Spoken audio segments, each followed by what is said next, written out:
आप देख रहे हैं खबरें न्यूज 24। आइए देखते हैं इस वक्त की खबर। अमर रहे, अमर रहे, अमर रहे, अमर रहे। जब तक सूरज चांद रहेगा, जब तक सूरज चांद रहेगा, मौलिक अधिकार पार्टी जिंदाबाद जिंदाबाद, मौलिक अधिकार पार्टी जिंदाबाद जिंदाबाद, कर्पूरी ठाकुर अमर रहे, कर्पूरी ठाकुर अमर रहे, अमर रहे। मौलिक अधिकार पार्टी जिंदाबाद जिंदाबाद, जेपी शास्त्री जिंदाबाद जिंदाबाद, जेपी शास्त्री जिंदाबाद जिंदाबाद। फिरोजाबाद की धरती से मौलिक अधिकार पार्टी के राष्ट्रीय मुख्य संगठन सचिव कुलदीप सिंह के साथ सभी पदाधिकारियों ने जन नायक कर्पूरी ठाकुर की जयंती के अवसर पर माला अर्पण कर पिछड़े वर्गों को संदेश दिया।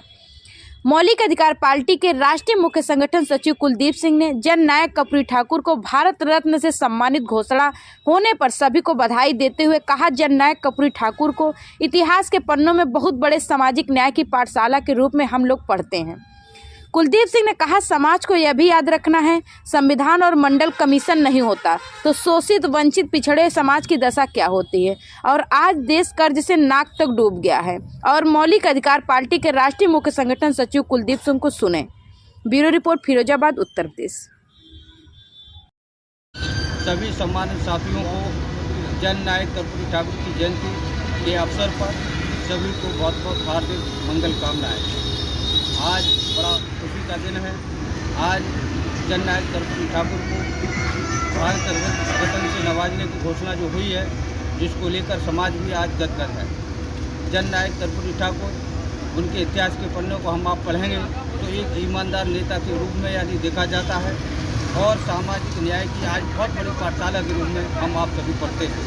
लेकिन दूसरी तरफ हम आप देख रहे हैं वर्तमान भाजपा जो सरकार है, जिसमें जो है किस तरीके से काम कर रही है हम आप सब जान रहे हैं। आज सरकार ने इस देश को यानी जीडीपी का 81% कर्जे में इन्होंने डुबा दिया है। ये आज जो कर्जा जो है बिल्कुल नाक तक पहुंच चुका है।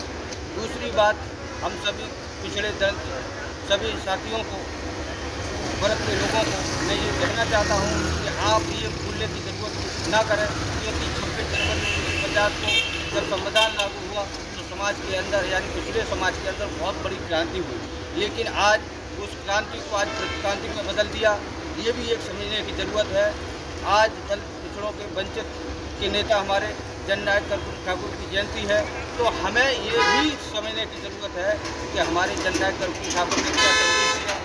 आज उनको जो है इतिहास के पन्नों में जब हम आप पढ़ते हैं तो सीना गदगद हो जाता है, क्योंकि उन्होंने अपने जीवन काल में मुख्यमंत्री 2 बार रहने के बाद भी उन्होंने अपने लिए कभी 2 इंच यानी ज़मीन नहीं खरीदी। तो ये बहुत बड़ी बात है।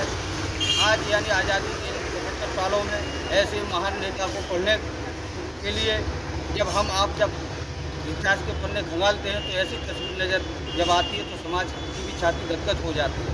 दूसरी तरफ हम आप जो है पूरे राजनीतिक परिवेश को, वर्तमान राजनीतिक परिवेश को हम आप देख रहे हैं, तो आज यानी समाज को इन सारी बातों को भी जानने की ज़रूरत है। क्योंकि इस देश के अंदर यह संविधान नहीं होता, मंडल कमीशन नहीं होता तो पिछड़े वर्ग के लोगों की यानी समाज की हैसियत क्या होती है, इस पर भी आप लोगों को ध्यान देना है।